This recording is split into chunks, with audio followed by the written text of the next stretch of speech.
It's another edition of Talk of Champions. He's Tyler Watson. We're going to talk a little bit about Alabama on the road to Mississippi State after a win over another Mississippi school, Ole Miss, this past week. Just give me an overview real quick. First of all, good call last week. We swapped seats. You said it's going to get Alabama back in the winning ways. 1-0. Here we are. 1-0. Got Rolling. the juices going. Rolling, man. We're in the lucky seats this week. Give me a 30-second, an elevator answer on just what you thought of Alabama's performance in its totality, and then we'll break it down. This is a second half team, has been all year. You can really identify it as such now. Play a lot better there in the third and fourth periods. Much cleaner. They're more explosive on the offensive side. That's my takeaway. And defensively, they're playing good all four quarters. Yeah, well, let's start on the defensive side of the ball, and we'll do that because we've been worried about quarterback for so long. So let's flip the script. We'll start with the defense. The Talk of Champions brought to you by MyBookie. MyBookie.ag is the website. This week only. And don't go to their website because you only get it watching programming up here with the next round and Disrupt the Media. You get 110% match on your deposit. 110% match on your deposit this week only. MyBookie.ag, but you have to use our promo code next round. That's our promo code next round. It's an exclusive. You throw in $50. Do the math, 110% match there, all the way up to $1,000. That's with our friends at mybookie.ag, promo code next round. Key stat for me always is third down conversions. And Lane and Ole Miss were 3 of 14 on third down conversions. They weren't any better on fourth down. It was a great defensive day, especially on those important downs. We talked about the importance of Ole Miss being able to run the football in last week's on Thursday's show. And they could not establish the running game. That was key for this Alabama defense to take away that threat of Judkins being able to run between the tackles, because everything is predicated on their ability to gouge you up the middle, and then they throw off of that. So when you make them one-dimensional, they're not as explosive. And we talked about this also, that this Texas wide receiver core is probably the best that Alabama is going to see all year long, and it has shown every single week. Opposing receivers cannot create separation against this Alabama secondary, and so then you're just relegated to, a bunch of mismatch, trying to get people lost, which is what they were able to do in the first quarter. But then after Alabama kind of got a hold of that, it took everything away because there's no separation. You got the 50-50 ball, and that's about it. Yeah, I would tell you that for 3 quarters, even the Texas receivers were having trouble getting away from this secondary. So the defense is playing really well. In this game, though, particularly, I thought the defensive tackles and the defensive linemen were old school Jonathan Allen and company disruptive up there. Yeah, Tim Smith is a guy that I've really enjoyed watching over the last couple of weeks. It's like the light bulb is finally going off for him, and he's able to mix some things up. Having Otis back definitely did not hurt as well. So you got some guys that are really doing a nice job across the defensive front. Plus you mix in Dallas Turner. Blackshire gets an opportunity every once in a while, and obviously Braswell is playing really well from the other defensive end position. So they've got a good rotation going. They got to keep those guys healthy because they're going to need them throughout especially this next 3-4 weeks stretch. Do you think Lane's a good play caller? Yeah, I think he's probably he is. And you saw that in the first quarter with his ability to bunch people up, go formations into boundaries, different, unique, odd looks that defenses really don't see a whole lot. And he's good at getting guys lost in space. And we saw the tight end kind of get left all alone across the middle. We saw some wide receivers kind of release late and get open deep downfield, but the protection was there as well. But Alabama did a much better job of kind of just recognizing what was going on, and as the game progressed, those looks went away, and it was just, mano a mano, so to speak, and they could not create separation. Now, I'm not setting you up, but I asked you that question, and this is a big takeaway point if you want to go tell your friends about this when you get by the water cooler, but Steve Sarkisian, I think, is the best play caller in college football right now. And Lane Kiffin is on that tier to me. So Alabama's played both of those guys, and except for one bad quarter, the fourth quarter against Texas, they've looked elite defensively. I don't think they will face a play caller that will stress the things they do more the rest of the year, mainly because those two guys were in the building for so long, and they know exactly what stresses Nick Saban's thinking on defense.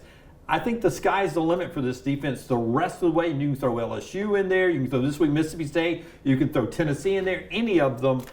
I think Alabama's faced its 2 biggest stresses on opposing offense. That's fair, but I will counter that simply by saying I still think in LSU and maybe one other unknown team right now, you're probably going to see similar talented, or at least better talent than what Ole Miss provided on the field on Saturday. I think Texas was kind of the cream of the crop right now. But I think LSU brings a super different dynamic when you throw the quarterback's ability to run the ball in there as well. And they got some weapons on the edge that may not be quite as good as Texas, but they're coming on and they potentially could be by the time November rolls around. The physical play, there were a couple of moments in this game. Like when Dart scored to start with and he started taunting the crowd, I was like, oh, it's going to be a long day. And then you block the punt, which I thought's amazing. And then you line up at the 1.5 out of the freaking shotgun. And I know you get a check from Alabama, so I won't put you on the spot. But Probably wasn't the right call. I don't know why you're not under center there. I assume they practice it because they did it in the second half. I don't know if it's a hygiene thing or we're scared of germs or what now, but you never see a quarterback go up underneath center anymore. Yeah, and the Eagles have designed the perfect way to do it. But that being said, 7-6 at the half, and I thought to myself, you've got to do something to just wait. I mean, the crowd went. I just got to do something to wake it up. Get some special team hits, some big hits on the defensive side of the football. Jace is lowering his head. And people are fighting for the ball. It seemed like when they came out of the locker room, they had the mindset to be a lot more physical. And let me back you up just a hair of even something that went through my mind. I started saying, do we potentially see another change at quarterback? Because not from things are kind of just slopping along. There's nothing really seems to be in rhythm. Yeah, bad interception in the end zone again. Yeah, interception. You just can't throw an interception. I don't care what the coverage is. You've got to be super careful with the football, especially in a situation like that. So I kept thinking to myself, oh Lord, if we go through another quarterback change, what is that going to do for the remainder of the year? But hey, to Jalen Milroe's, he played outstanding in the second half. He really took things over. Started running the ball more. Had a couple of deep threats that he was able to deliver strikes on, got the crowd going. And right now, I think that's the biggest thing that this Alabama team needs is emotion, especially on the offensive side. Hopefully, they point that out to him in film study and go, hey, this is who we need you to be all year long. Yep. Because those guys around you, they need it. Yeah, and we'll talk more about that. Tell us about the Watts Agency real quick. That's your full-time job. Yeah, I'm an independent insurance agent Monday through Friday. Phone number is 205-822-5477. We have people standing by. We love an opportunity to talk to you. I know we talk about it every week, but it's inflationary. Things are getting more expensive. You got to line item everything. Where can you, without sacrificing coverage, where can you save money? And it potentially could be with us. Please give us a call. 18 points in 14 minutes on the game clock. That's a pretty good run there for Alabama. They scored on 3 straight possessions. Talking what you talked about, so you're in the locker room. You know the game's not going the way it was schemed up when it was 7-6 in the locker room. He probably went to the locker room thinking to himself, I wonder if they're going to pull me. I wonder if they're going to give Ty Simpson a shot here in the third quarter. And I'm sure they got in the locker room. They started scheming it up with him, talking to him, never mentioned Ty Simpson. They go out there, and it seemed like he finally went out there and said, they're not going to pull me out of this game. It's my job for real now. It looked that way, didn't it? It did, and that needed to be his job. I mean, you have to solidify around one person because you cannot create identity as an offensive unit unless you know what pieces you're having to play with. He brings a lot to the table, and I think that if he will play within himself, be willing to run the ball, be willing just to not throw incomplete passes, definitely not interceptions, just pick up 2 or 3 yards. I even made a comment during one of the games where he didn't force a pass, he ran for like 2 yards. I was like, best decision he's made to this point. That's right. There's nothing wrong with doing that right there. And if he can do that, they can build things around the pieces that they have on that side of the ball and become pretty doggone good. Yeah. I don't think that they're lacking anything that LSU doesn't have. I mean, you might not have one of those difference makers at the wide receiver position right now, but there's plenty of other things that you can do really well that puts a lot of strain and pressure on the defense. Yeah, to your point, to tuck it and get even back to the line of scrimmage or 2 yards or 3 yards live for the next down is better than scrambling around and then running towards the sidelines, not throwing it and running out of bounds with a 6-yard loss. For a 6-7 yards loss. Yeah. 100%. You know what I'm saying? So even if it's it's not negative, it's a positive right now. So Jalen Hurts used to drive me nuts watching him play, and he's a heck of a lot better football player than me or you were. But remember, he'd read, and then he would bounce to the right. It was always to the right, and you knew if he broke containment and went to the right, he was going to run all the way to the sideline and toss the ball out of bounds. He still does it. Yeah. He still does it. Hey, you know what that is? And you're like, it drives you nuts. But you know what he does? He goes back to the line of scrimmage the very next play and has an opportunity for a manageable down and distance as a result of that. That's he right. plays within himself and within what is being asked of him. He doesn't try to be a hero, and he probably misses a couple of opportunities for big plays, but at the same time, he doesn't kill you. Yep, that's right. By the rules of the game, the defense has done everything right, but by the rules of the game, I can get out of the box, head towards the sidelines, and if nothing opens up, I can make it look like I'm throwing to the receiver, throw it past the yard marker, and we're all good. That's it. We can live to play another day. He did so many things well, and I want you to tell our viewers and listeners, okay, you're setting the pocket, and you got a deep ball coming, and as you're getting right here, you're going to get doubled over. Can we please demonstrate this? I'll be the defender. No, you be the let me be quarterback, and we'll go live. No. I got a helmet right here. Let's do it. No. I would break in half because he's huge, and he almost broke in half. But he kept his form, and he folded up almost like it was one of those toy players used to have an electric football. He threw it like this, but it was a perfect throw to Hell, who makes the great 33-yard catch. But he knew he was going to take the hit, and it was the best moment of Jalen Milroe's life so far. It was. And sometimes as a quarterback, that pressure's coming. You just have to step into it and deliver it anyway, because the reward is a whole lot better than what you're about to experience. The pain went away. He was down and out. We thought he was injured, and then he gets up, and you find out it's just the breath knocked out of him, which very understandable that happens. And that's not comfortable. And where does Hell come from? I mean, we're starting to see more and more wide receivers also rotate in as they're looking for answers. My opinion is just, hey, who's going to get out here and run the right route, be on the same page with what we're asking you to, and give us some effort. And Hell's doing just that. Get after it. Hell made two good catches. He went and got the ball. Man. Yeah. It was a high point. He went and got it. Came down, went limp, came down for the touchdown. But I mean, Jermaine Burton gets beat up a little bit by some of the fans out there, but he's balling this year. He's not getting as many opportunities as they had in the past. That adjustment and the catch he made, come on. Ball was intended to go over his outside shoulder. He turned back to the inside and then adjusted once more to the outside. Extremely difficult. And doing all that while maintaining your speed and not slowing down. Yep. That was one of the better catches that he's had all season. And he had to slide to catch it. He has so much talent inside of him. Yep. So much talent. And he could be that difference maker. He could be. Talk to me about the tight ends, too.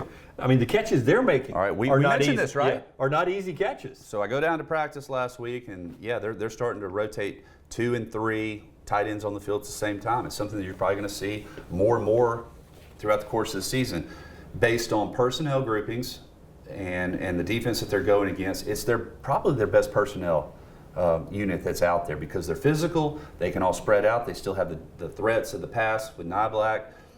We've seen every single one of them go out into pass routes. Robbie Oots had a good catch.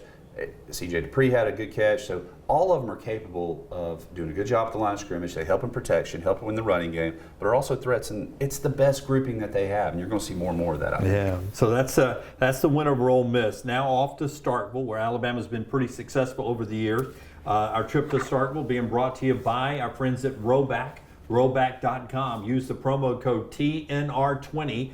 TNR20 right there. That gets you 20% off your first purchase. Great gear. Got a little golf shirt on from Roback today. Wonderful hoodies as well as the weather cools down. Roback.com, promo code TNR20. I got it written down here. 21-4 all time in Starkville. 15 straight wins in Starkville for Alabama as they go over there.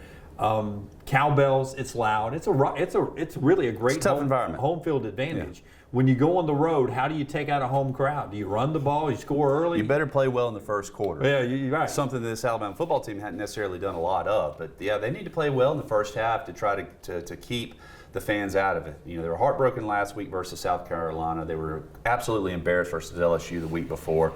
But this fan base at an 8 o'clock kickoff, 8 o'clock's kind of iffy on who's going to hang around, because that's late for everybody. No, it's Stark Vegas. But Nobody sleeps in Stark Vegas. But those that are there they'll be ready to roll. And it is a very difficult environment. People don't understand how annoying that cowbell is. It'll make you hate that SNL skit more than anything else. But I'm more worried about the Alabama fans. You have to play. What's wrong? Traveling over. I don't know if we'll have our usual contingency on the road for an 8 o'clock road game. It's a challenge. You'll pick up all the Mississippi people, Alabama fans. So okay. It'll be fine. We're going to be all right. It don't matter how many you start with. It's how many is remaining in the stadium that are pulling for you at the end of the game. That's right. Tell me about Will Rogers, their quarterback, because, and you've had to do this a couple of times in your career, going through a schematic change, and one as drastic as the one he did from Mike Leach's system now to a pro-style system. He threw for over 400 yards last week against South Carolina. You think finally a light bulb went off with that offense? I was watching the Arizona game last night, and if I heard it once, I heard it 500 times during that broadcast. His dad was his high school coach, and he has always run the air raid offense. Yeah. So this is completely different for him. Completely different. But he's adjusted well. I mean, what's so difficult about catching the ball and handing it off? There's really nothing. But you could tell last week he was more in his comfort zone on the play action, throwing the ball downfield, really spreading it out. And he's got a couple of pretty good threats that are still remaining around on the perimeter that do a good job. They need to be able to incorporate the run more than what they have in years past, because they had no luck, no success versus Alabama. You think about it under Mike Leach. What they score one time? Yeah, I don't think on one possession. One touchdown at the garbage time of last year's game. That was it. That's it. Only touchdown Mike Leach had against Nick Saban, Alabama. So you keep everything in front of you, and it just frustrates the dog out of them. But they looked a lot better last week in that shootout at South Carolina. You got to take everything with a grain of salt of who your competition is. But they have some weapons still. They've got, and one of those is Tulu on the edge, Tulu Griffin. Tell me about Alabama, how they approach when you have one superstar standout wide receiver. We may, talk about neighbors later on when Alabama plays LSU. We'll talk about him. Yeah, but when you've got one guy that you've really got to be a focus of, do they move Kool-Aid around with a guy, or do they keep their same sides? Do they adjust depending on where a superstar player lines up, or does the Alabama? I think initially you'll probably see everybody stay on their own side. Right. Let's match up. Let's bracket. Let's make sure that he's not going to get behind us. That's really where he hurt South Carolina last year. South Carolina would roll a safety. They'd go to single.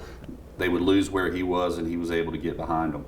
So you always have to know where he is and make sure that you're keeping tabs on him and staying deeper than what he is, because he's fast. Yeah, 256 last week against South Carolina. He's really fast. Yeah. But he's just as much of a threat as if you back off of him and you give him a 10-yard cushion of running an 8-yard hook and being able to turn it into a 20 or 30-yard game, because he's just so explosive with that first step, kind of like a basketball guy.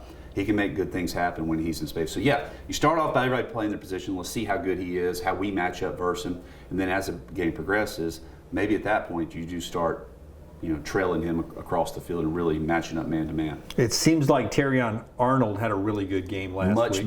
Much better. He was physical at the line of scrimmage. He played that little stop pass or whatever they call it, where they swing it out real quick. He was so physical, fighting off the block and getting upfield to make the tackle for behind the line of scrimmage or even no gain, but did a much better job of jamming at the line of scrimmage and not letting people behind him.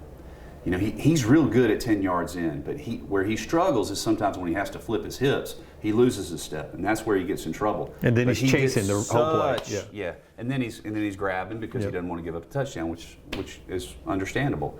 Much better job, though, of keeping everything in front of him last week, and when he did flip those hips, he stayed in their pocket. Yeah, and listen, we could talk about Kool-Aid every week, and at some point they stopped throwing at Kool-Aid, so it may not be in as many plays. Malachi Moore had another good game last week. So many times he would start off deep, come up. He was around the line of scrimmage. He would redirect run plays back inside.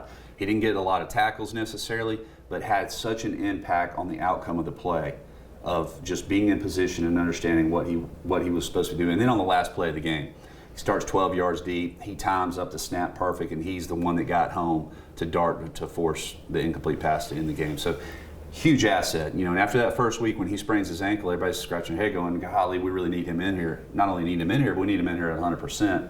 He's really played well the last couple of weeks. I'm interested because you've been around some struggling offenses in your time at quarterback. When an offense clicks, I'm not going to freaking, take your bait every time. when the offense occasionally is offensively challenged, and then they click and get some offensive production, the defense has been just so good.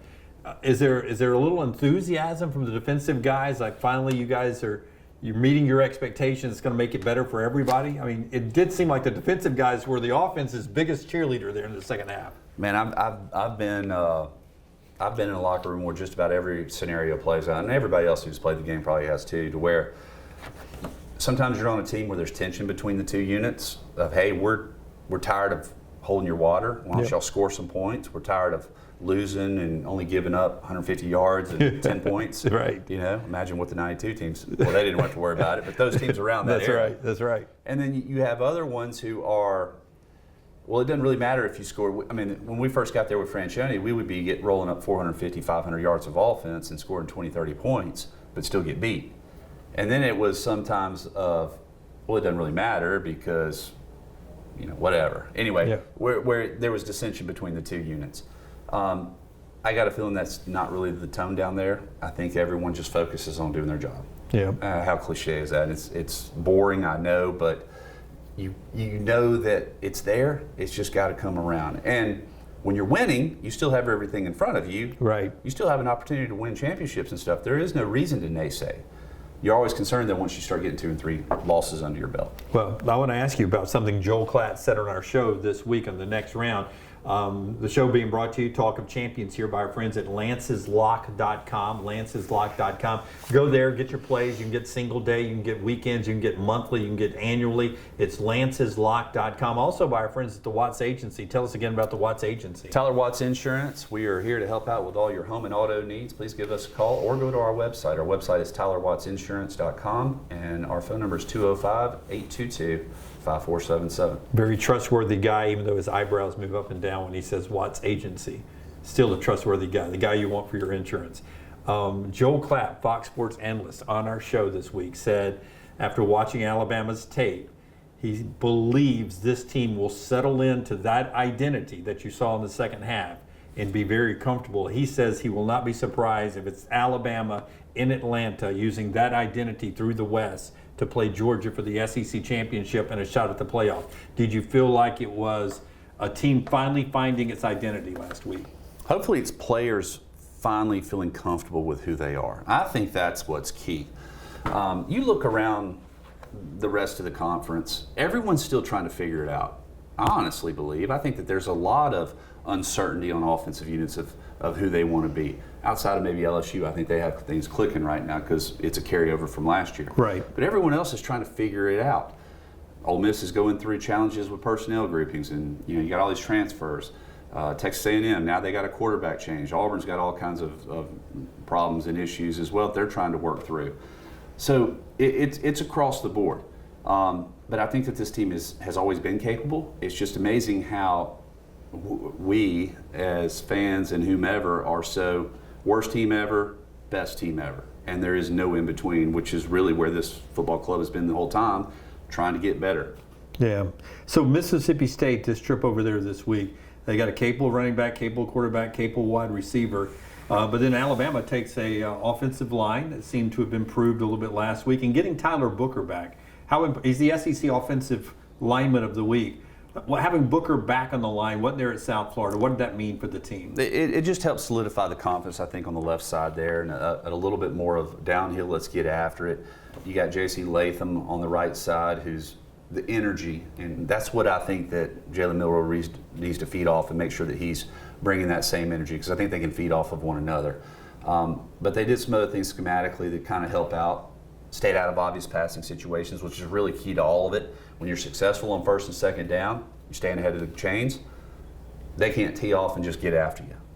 And you're also seeing a little bit of Elijah Pritchett come in as well at left tackle and get some opportunities just to mix things up and see how he performs. So they've got things cooking. You need to get better on the snaps, more consistent, make sure we're not snapping it early or too high. I was going to ask you what. Don't know what the deal is. I mean, because the first time when I was on the coach's show, it was after the Texas loss, before he went to South Florida, and he said it doesn't happen ever in practice, but you see it popping up in games. Does it happen when you're trying to get to your block so quick? Here's the problem. It's not how fast or where the position is of the ball when it's snapped back. You can catch this. Right. It's the fact that he's snapping it before the play is in motion, before Right. he's supposed to. And that's where you get problems because the quarterback ain't anticipating it. Right. That's where the issue is. So I don't know if it's a communication thing. I don't know if he's hearing something. I don't know what's going on either. But yeah, you can't get, especially inside the red zone, and have those type of issues. That costs you 7 points. Yeah. Well, tell me, let us in on the inside. Is it illegal when the other guys are simulating a snap? I know there's a rule for it, but it happens a lot, doesn't it? It probably does. But it doesn't when you get up underneath center. It doesn't? No. They can't be going Omaha or whatever you guys do. They can say whatever they want to, but the center is going to feel you. Oh, you tap him. Well, you could tap him. Well, not like that, but you could do a couple other things. Forrester will be blurring that out here today. I'm always good for one. That's fantastic. It's just less problems with communication when you're that close. Yeah. Okay, take me back. Let's go back in time real quick. By the way, MyBookie.ag brings you this every week. MyBookie.ag, promo code next round, 110% deposit. It'll match whatever you deposit, 110%, right? So $100 to $110 in there, and you know how 110% works. Get that deposit. It's an exclusive deal with us all week long. MyBookie.ag, MyBookie.ag, promo code next round. Take me back in time, back to when you played the game. What was your favorite part of practice? Was there one part of practice you loved? I mean, was it a practice? I mean, practice is, you guys, I don't know if you know this stat or not, I think you guys spend 4,000 hours a year either in training, in film study, or actually at practice. So that's not based on a 20-hour rule? To play 40 hours of a season. Wow. Of game time. So you spend... That's why it always blows my mind when someone is even 60 or 70% that they don't give it a go. Yeah. Because you have invested a ton of time for 12 to 13 opportunities to get out there and play. So mind-boggling, you spend so many hours getting ready for so little actual playing time. So you had to find some joy in practice. Was there anything in practice you liked? Did you like practice? You like getting better. You know that you have to. I think some guys, no, I don't think anybody enjoys the practice when it's hot and you're tired and whatever, or even if it was cold and you're tired. It is a lot of time out there, but... So right now, if I gave you a wish, you wouldn't, and I said you could... I'd take my 22-year-old body. No, would you take your 22-year-old body and go back to practice? Well, sure I would. You wouldn't want to go back and go through one more practice? No, it was fun. It was fun. But I tell everybody, and I think most athletes will tell you this, the time on the field is the work part of it. You love the game, so you do it, okay? But it's the cutting up in the huddle, cutting up in the locker room, at the dining hall. That's the fun part of it. The camaraderie. The camaraderie, yeah. And being a part of a team. And people who have never been a part of a team don't understand this, but when you get that close and you're all pulling in the same direction, right. I mean, it's fun. It's fun, and it's regimented. You like the pace of which you know what to expect. I loved all that part of it. And I didn't mind the practice. Yeah. I was also very fearful of what happens if you're not working. Well, then you're not going to get an opportunity to play, and I really wanted to play. And, it comes with age. But I find myself, now walking on the golf course. I play golf in the afternoons, right? So the sun is setting usually when I'm finishing 18. And I'll find myself walking on 16, 17, and 18, and the sky's a certain color, there's a breeze, whether it's hot or a cold breeze or whatever.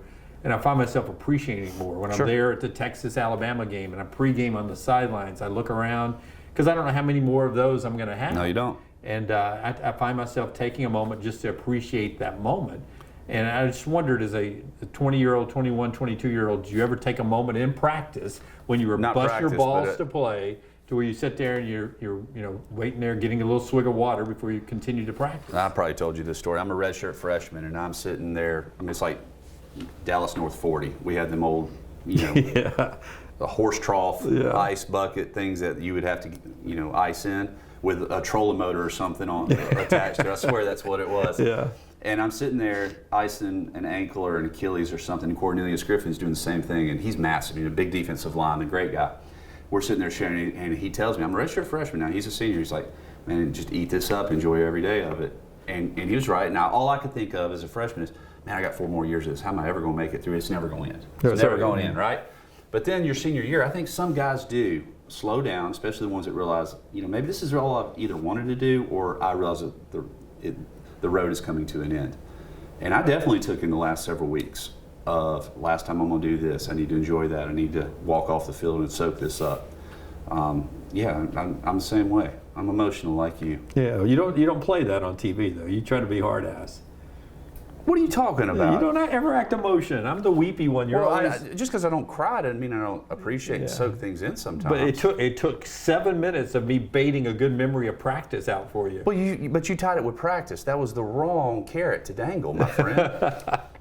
You would go back. I promise you. What's your favorite part of mowing the grass in August? No, I promise you. If I gave you a wish and it was either not to or the ability to go back and practice one more time, you'd go practice. I would 100% do it, and I guarantee you everybody else would too. That's my point. That's my point. My goodness. To be able to practice for an hour in the heat would be amazing. Yeah, that's what I'm saying. That's a 16-play drive to kick a freaking field goal is what we just did to finally get that answer. We got the win though, baby. Appreciate that. lanceslock.com, rowback.com, TNR20. And don't forget mybookie.ag, promo code next round for that 110% deposit bonus. And our friends at the Watts Agency, tell us about the Watts Agency.